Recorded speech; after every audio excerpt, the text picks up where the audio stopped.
A presença do Senhor é notória nesse lugar.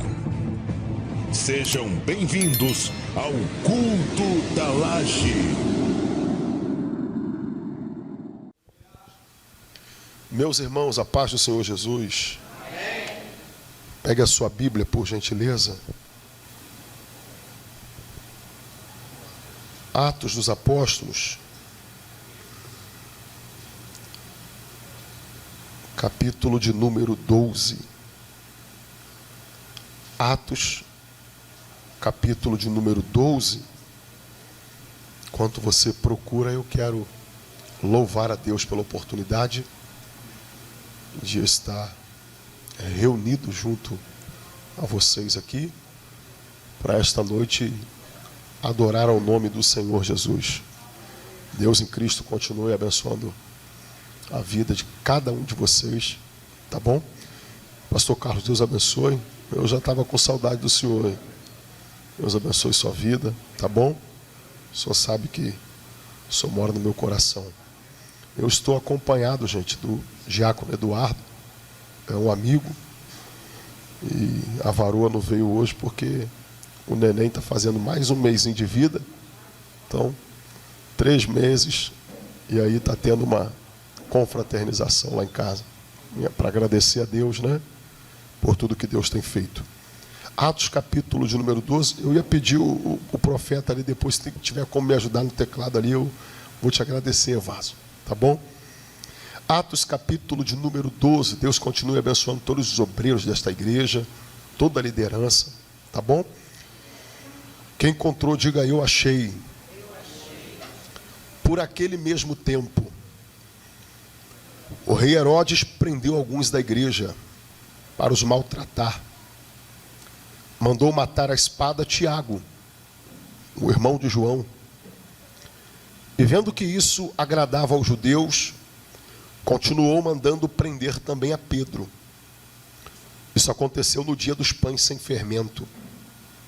Havendo-o prendido, trancou-o na prisão, entregando-o a 4 grupos de 4 soldados, para que o guardassem, querendo apresentá-lo ao povo depois da festa. Pedro estava na prisão, mas a igreja fazia contínua oração por ele a Deus. Pedro estava na prisão, mas a igreja fazia contínua oração por ele a Deus. Você que pode, tome seu assento dando glória a Jesus.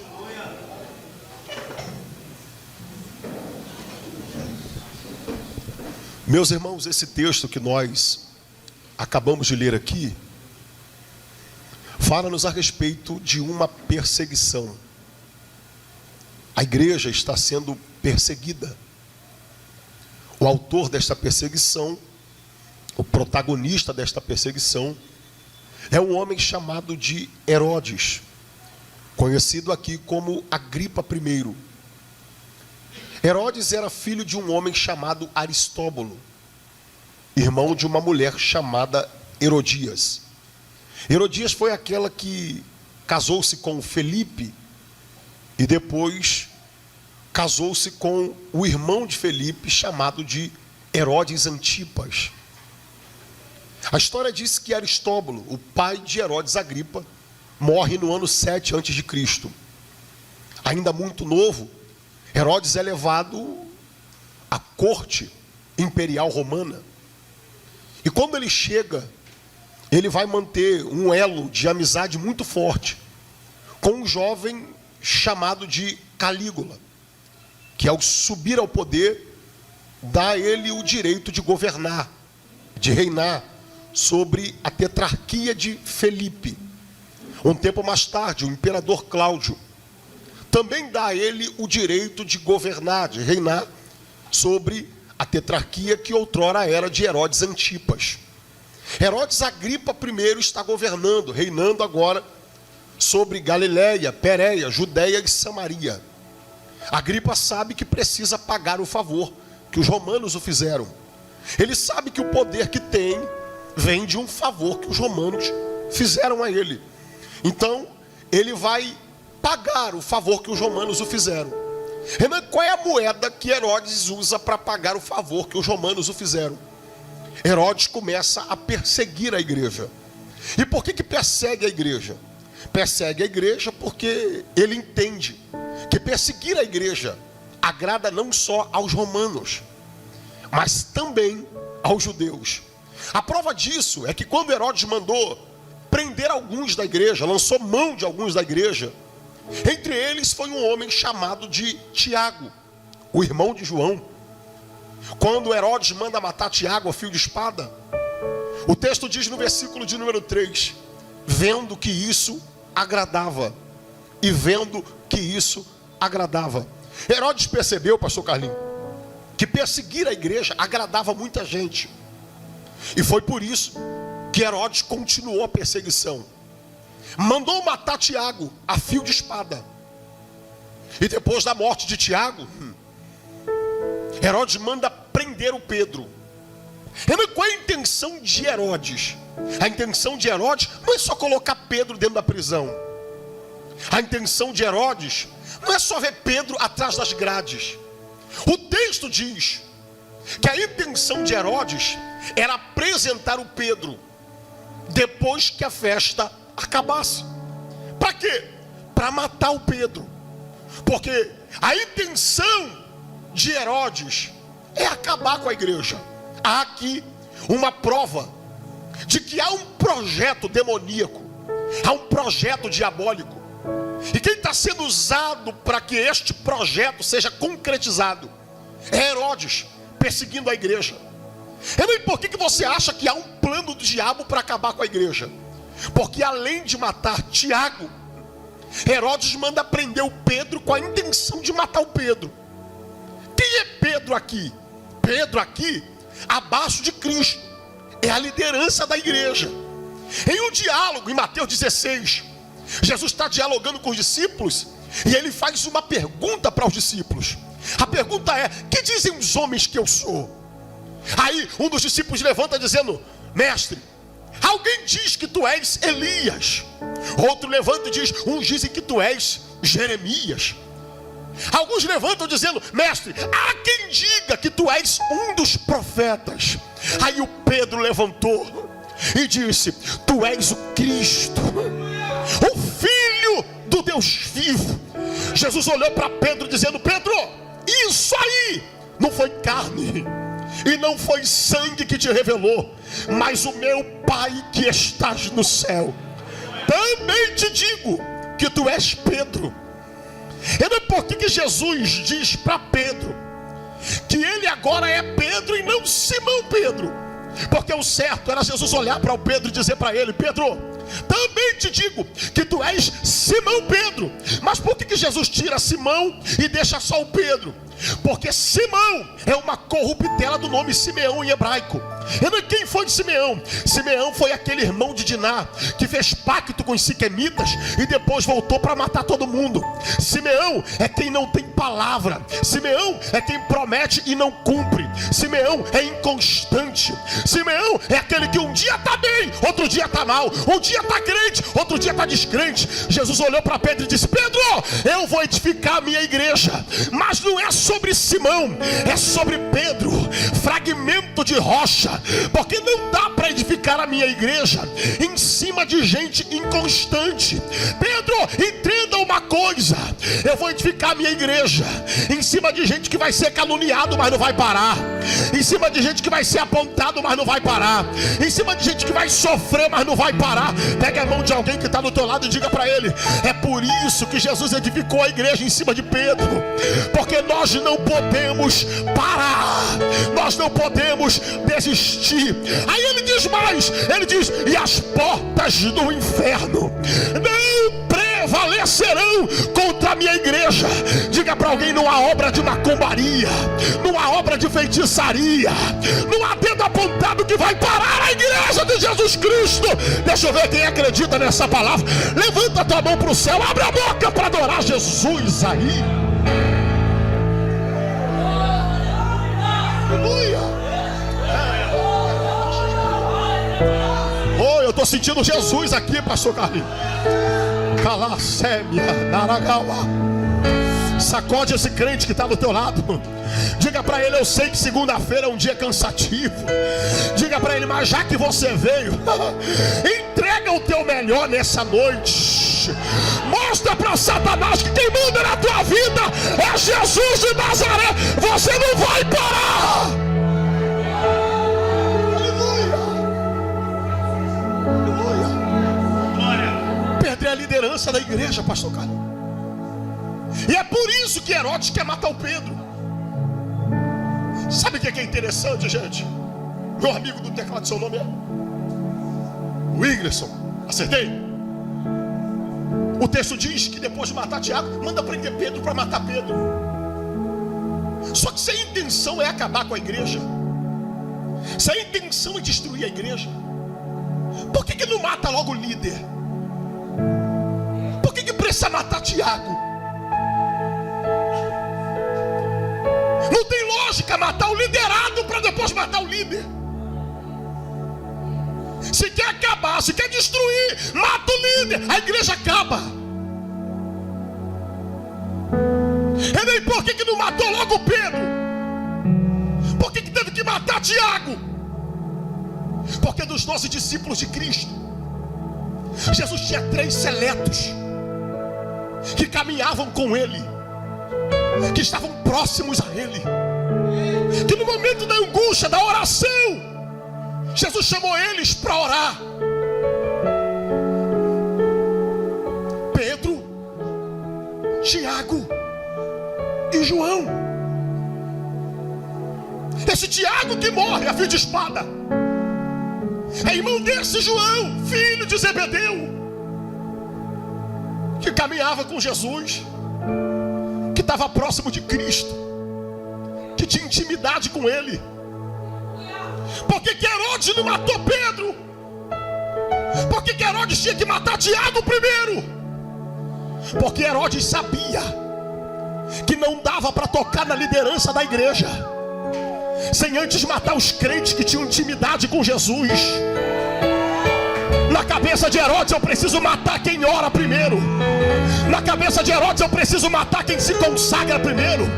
É por isso que o diabo está investindo pesado para tirar você do caminho da oração. É por isso que o diabo está investindo pesado para você perder tempo com o telefone e parar de orar. Escuta aqui o que eu vou falar, gente, cá para nós. Mas tem gente que não dá trabalho para o diabo, ele trabalha para o diabo. O diabo sabe quem dá trabalho para ele e quem trabalha para ele. E quem é que trabalha para o diabo? É aquele crente que nada tá bom para ele. Tudo para ele é motivo de reclamar. Se a camisa não é da cor que ele gostou, ele não participa do congresso. Se o líder do departamento não é o que ele tem carinho, ele faz de tudo para minar o departamento. Esse trabalho é pro diabo, entendeu? E quem dá trabalho pro diabo? Os crentes igual Tiago, que caminham com Jesus, que consagram a vida, que estão no monte, na oração das madrugadas, que estão lendo a Bíblia durante a manhã, que fazem devocional com Deus. O diabo sabe quem é quem. Diga para alguém: mas se depender da minha oração, o diabo não toca no altar desta igreja. Sacode alguém que está do teu lado, pelo amor de Deus, e diga para ele: se depender da minha oração, o diabo não toca na tua casa, não toca na tua família, não toca no teu casamento, não toca no teu ministério. Sai da frente, Satanás. Essa igreja tem altar de oração. Abre a boca para adorar. Eu vou deixar você adorar Jesus aí.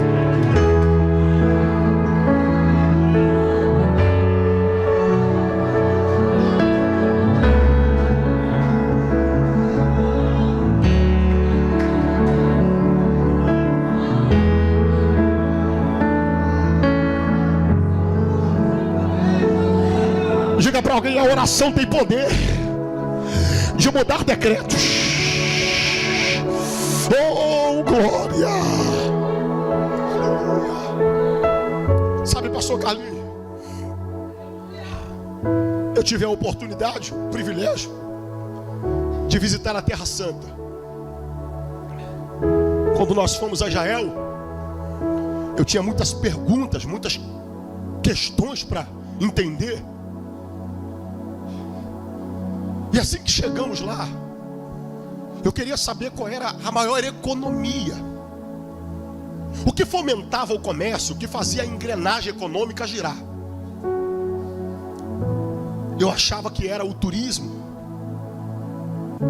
mas conhecemos uma moça lá chamada Ana Paula, uma brasileira, sobretudo carioca, que foi morar em Israel e se tornou guia dos brasileiros que vão visitar a Terra Santa. Estávamos saindo de Tel Aviv e nos direcionando a Tiberíades. E dentro do ônibus eu perguntei a Ana Paula qual era a maior economia do governo de Israel. E ela me surpreendeu quando disse que a maior economia do governo de Israel é a tecnologia. Todos os dias nós usamos um aplicativo criado por eles chamado de Waze. A tecnologia de Israel é muito grande, apesar de ser um país muito pequeno comparado a um estado do nosso Brasil chamado Sergipe. A tecnologia é muito forte. Além da tecnologia, Israel tem um poderio bélico muito grande. Uma menina assume a maioridade em Israel com 12 anos de idade. Há um cortejo chamado de Bat Mitzvah. As meninas vão para a praça, fazem um cortejo, quem passa por ali entende que aquela menina está assumindo a sua maioridade, ela é responsável pelos seus atos. Com 13 anos de idade vai o menino. O cortejo é praticamente igual. Uma festa chamada de Bar Mitzvah. Com 17 anos de idade, quantos anos, gente? A menina vai ao exército servir a pátria. Com 18 vai o menino.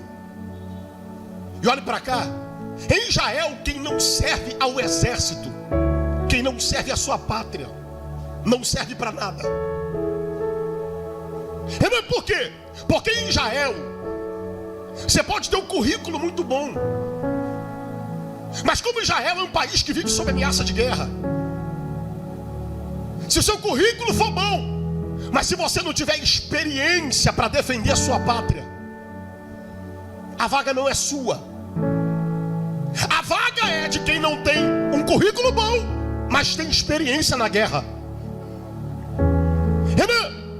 Isso a gente pode trazer para o mundo espiritual, é claro. Por quê? Porque no exército de Cristo, no Israel de Deus, o que vale não é currículo, o que vale é experiência na guerra.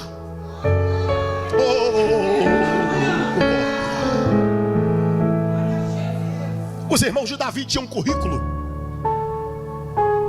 Davi tinha experiência de batalha.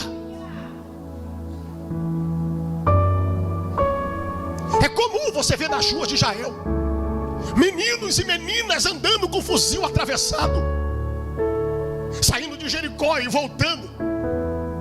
Pegamos a estrada e eu avistei um menino caminhando sozinho com o fuzil atravessado. E eu perguntei para ela, para onde aquele menino está indo? Ela disse, ele está indo para casa. Acabou o horário de trabalho e eu disse, mas eles não vão deixar a farda e a arma no quartel em volta? Ela disse, não, porque aqui eles não são soldados apenas algumas horas do dia. Aqui eles voltam para casa armado e fardado, porque são soldados 24 horas por dia. Aprenda uma coisa: no exército de Cristo não dá para ser soldado só 2 horas de culto. Tem gente que vem para um culto profético como esse, e quando sai daqui, antes de descer a escada, ele deixa a farda, deixa a arma e volta para casa paisano. E o diabo está dizendo, é isso que eu quero. Mas eu vim pregar para um povo aqui essa noite, que vai descer por essa escada fardado e armado. E nem se o diabo bater de frente comigo, você vai passar por cima dele. Ou ele atravessa a calçada, ou tu passa por cima dele, porque ele vai bater de frente com um soldado de um exército que nunca perdeu uma batalha.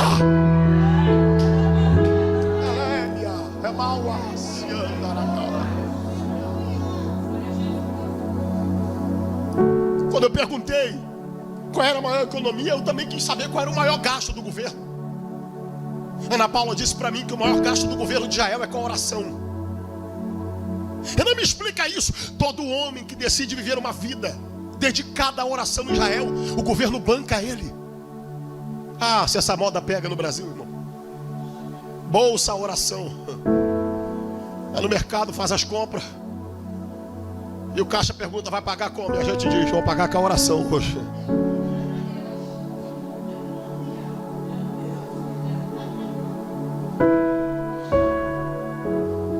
Aquilo mexeu comigo. Eu perguntei por que é que o governo gasta tanto com a oração. E ela disse, porque nós vivemos sob ameaça de guerra.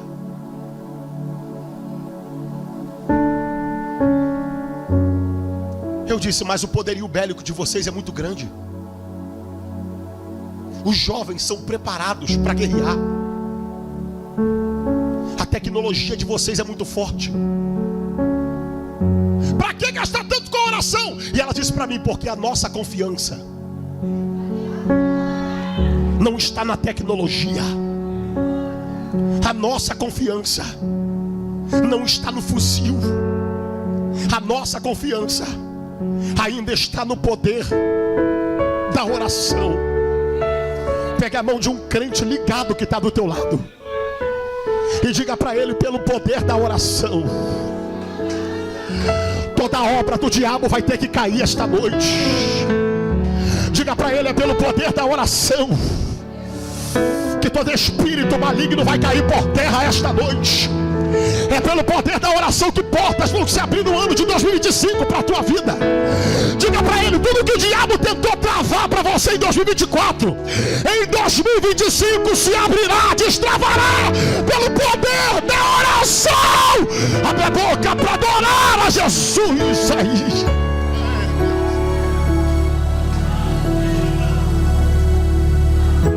Lembre a falva, sêmia.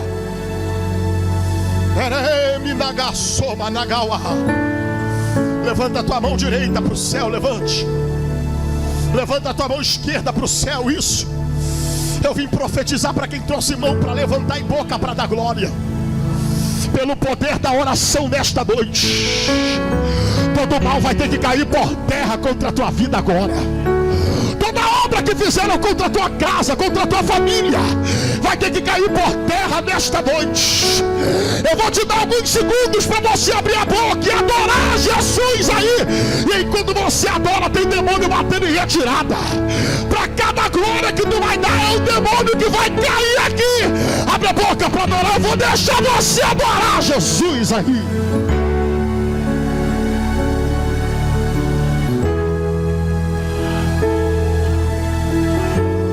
Se os crentes de guerra ligarem aqui, Urabacheia, Uricantaracoba, na Sébria, Uricandaragaua, meu Deus do céu, pastor Carlinhos, papai acabou de me dizer, quem cumpre essa igreja adorar, projetos do diabo que estavam para atacar a igreja, vão cair por terra, pelo poder da adoração, agora, quem trouxe glória, abre a boca para dar glória. Quem trouxe aleluia, abre a boca para dar aleluia. Isso, os crentes da oração, está liberado para adorar agora. Abre a boca e adore, abre a boca e adore.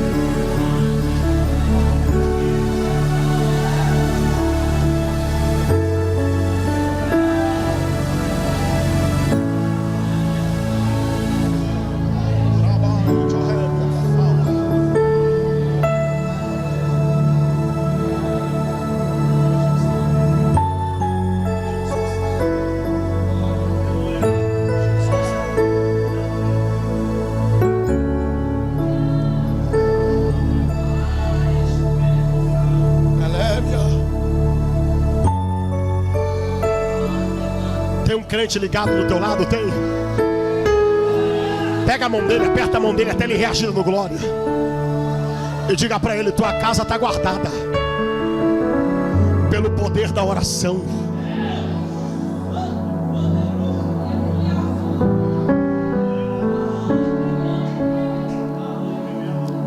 O texto diz que quando Pedro foi parar na prisão, talvez Herodes tenha pensado que a igreja ia acabar, a igreja ia se dispersar. Só que o texto diz que enquanto Pedro está na prisão, o povo foi para a casa da irmã Maria. O povo se reuniu na casa da Maria para quê? Para orar. E olhe para cá, quando o texto fala de casa da Maria, o texto está falando de igreja. Porque até o 3º século da era cristã, as igrejas se reuniam em casas. É por isso que a Assembleia de Deus começou numa casa de uma mulher chamada Celina de Albuquerque. O povo foi para a casa da irmã Maria, e a oração que saía da casa da Maria era: solta Pedro, tira Pedro de lá, visita Pedro, tira Pedro da prisão.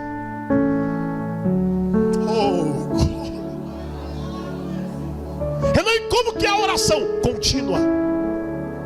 É a oração que não para. É alguém que levanta do joelho e diz, outro já diz, estou ajoelhando agora. É um que para de orar e outro já diz, Senhor,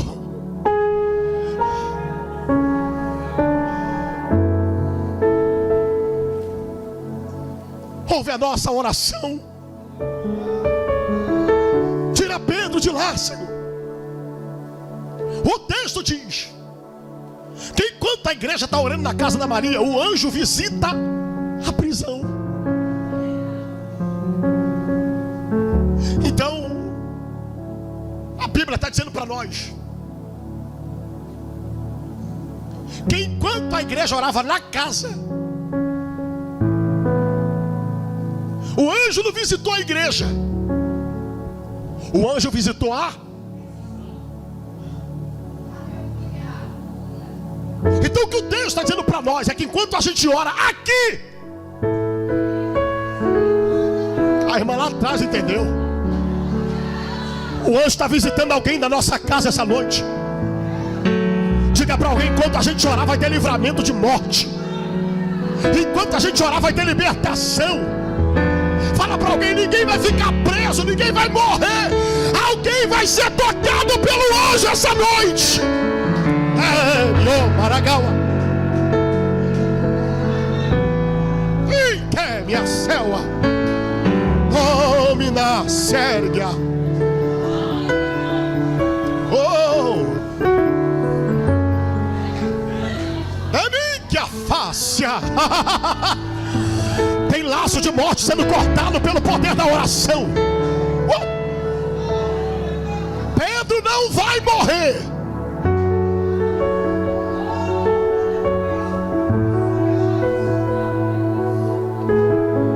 O anjo visitou Pedro, eu gosto disso, porque quando o anjo chega na prisão, não encontra Pedro atribulado.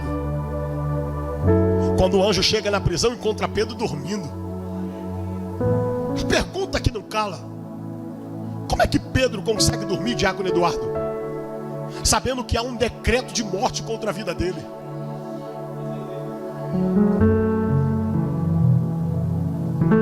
Sabe por que Pedro dorme enquanto tem um decreto de morte contra a vida dele? Porque Pedro conhecia a igreja que congregava. Só consegue descansar no meio da guerra quem congrega em igreja que tem altar de oração.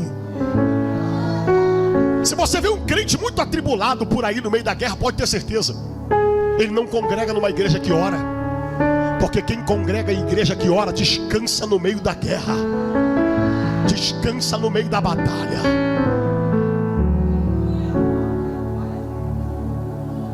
O anjo acordou Pedro. Pedro, levanta, coloca a tua roupa, veste tua capa e vamos embora daqui. Só que Pedro sabe que a chave da cadeia está na mão de Herodes. Quem manda é ele. Quem decide quem entra e quem sai é Herodes.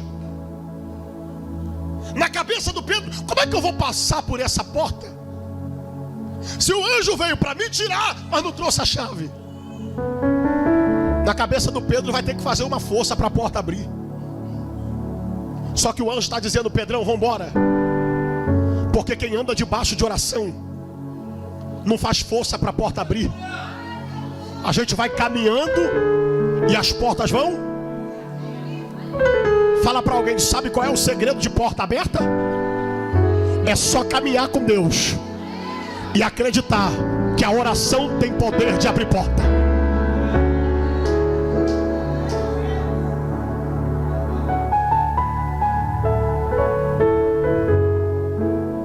Pedro sai da prisão. E quando ele sai da prisão, o anjo diz: ô Pedro, estou indo embora. Eu vim aqui para fazer aquilo que o céu me deu ordem, tirar você de dentro da prisão. Renan, para onde que Pedro vai? Pedro vai para a casa da irmã Maria, salientando, Pedro está indo para a igreja. Porque Pedro está ensinando para a gente que quando a vitória vier da igreja, volta na igreja para agradecer. Pedro está indo lá para os crentes que estão em oração pela vida dele. O texto diz que quando Pedro bate na porta para entrar, ninguém levantou da oração. Essa igreja gosta tanto de orar que ninguém parou de orar para ir abrir porta. Quem levanta é uma menina, quem vai abrir é uma serva, uma criada. Que eu imagino que quando vai abrir a porta, pergunta quem é que está batendo. Porque ninguém abre porta sem perguntar quem está batendo. Eu imagino a menina perguntando: quem é? E o Pedro gritando: abre, que eu sou a resposta da oração desta igreja. Abre, que o milagre que vocês estão pedindo aí acabou de chegar para entrar na casa agora. Sabe o que é interessante? É que quando Pedro chega para entrar, a igreja ainda estava. Diga para alguém, não deu nem tempo da oração acabar. E o céu já tinha respondido a oração da igreja. Fala para alguém, vai ser antes da bênção apostólica que o milagre vai procurar o endereço da tua casa essa noite.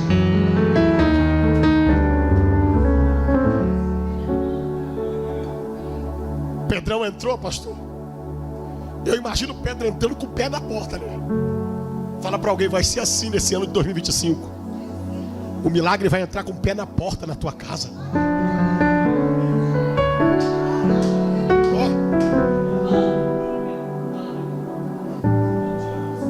Quando Pedro entra, e eu encerro, a Bíblia diz que Pedro entra fazendo sinal para que o povo se calasse.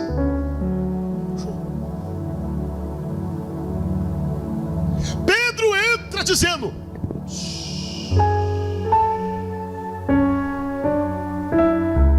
Renan, o que Pedro está ensinando para nós aqui? É que quando o milagre chegar na tua casa, vai para o Instagram não.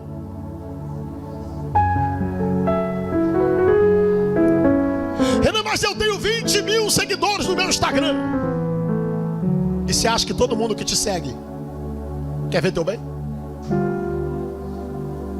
Ó, Jesus tinha um Instagram bombado na época. Ah, Renan, mas Jesus não era influenciador. Irmão, se Jesus não foi influenciador, quem é influenciador? Jesus foi o maior, sempre será o maior influenciador de todos os tempos.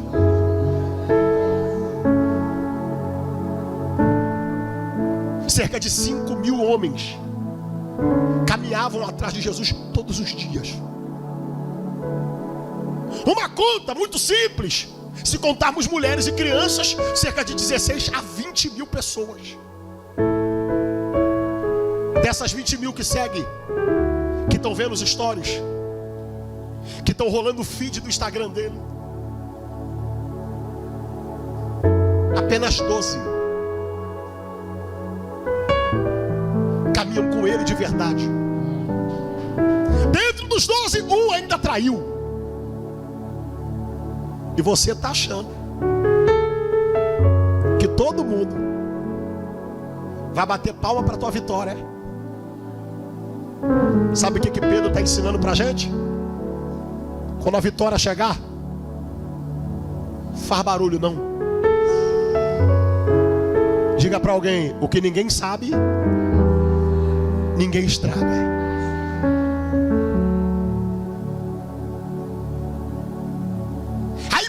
duas instruções. A primeira é: conta para Tiago. Renan, mas Tiago não morreu? Não. Esse Tiago é o irmão de Jesus. Aí ele diz: conta para os irmãos. Sabe o que Pedro está dizendo? Quando a vitória chegar, edifica a fé da igreja. Conta para quem estava na guerra contigo. Fala para alguém: antes do meado do ano vai ter um culto em ação de graça lá em casa. Dá uma catucada nele e fala: é você que eu vou chamar, porque eu vou honrar quem estava comigo na guerra de joelho dobrado. Eu estou pregando aqui para quem acredita que o milagre vai chegar. E por que eu devo acreditar? Porque é o poder da oração que faz juiz bater martelo. É o poder da oração que faz caroço sumir do corpo. É o poder da oração que faz porta que estava travada se abrir. E é isso que a gente vai fazer agora, orar. Fica de pé comigo.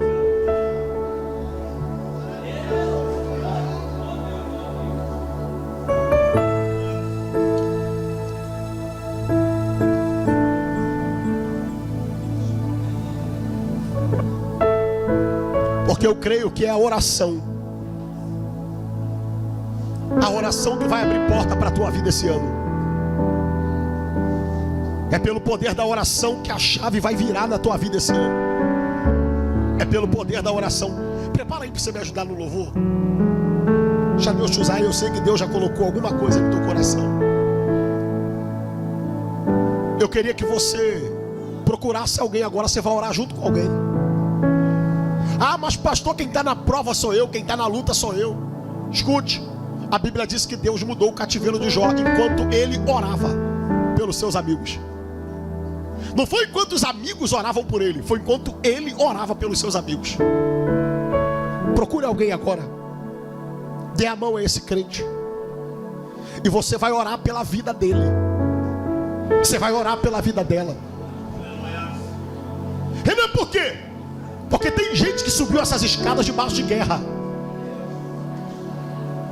Tem gente que veio para cá debaixo de afronta.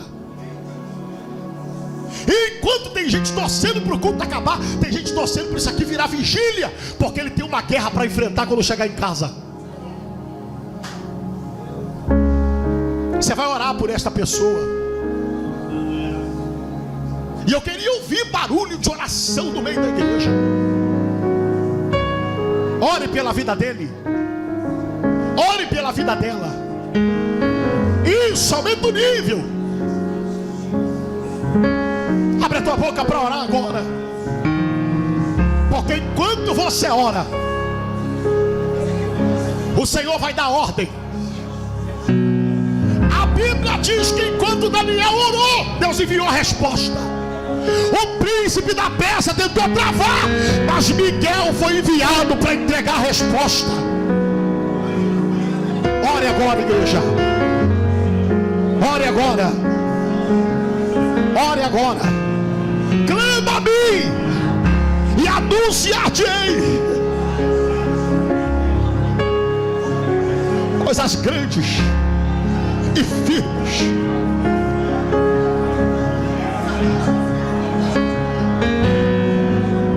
Quem bate, a porta se abre.